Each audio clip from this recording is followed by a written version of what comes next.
பிரிஞ்சி எல்லாம்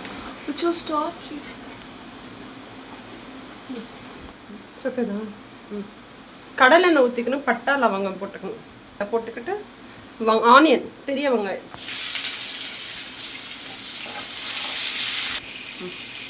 சீரகம்,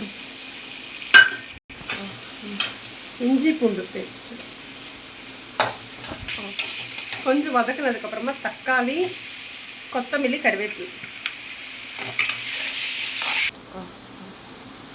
மிளகா, தனியாத்தூள், காஷ்மீர் மிளகாய், மஞ்சள், உப்பு.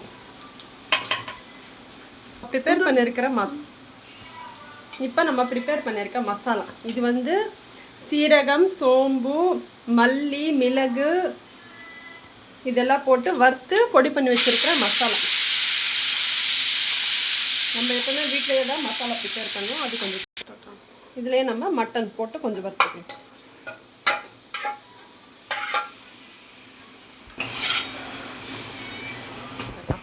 இப்போ இதெல்லாம் நம்ம குக்கரில் போட்டுக்கணும், நல்லா வதக்குனதுக்கப்புறம்.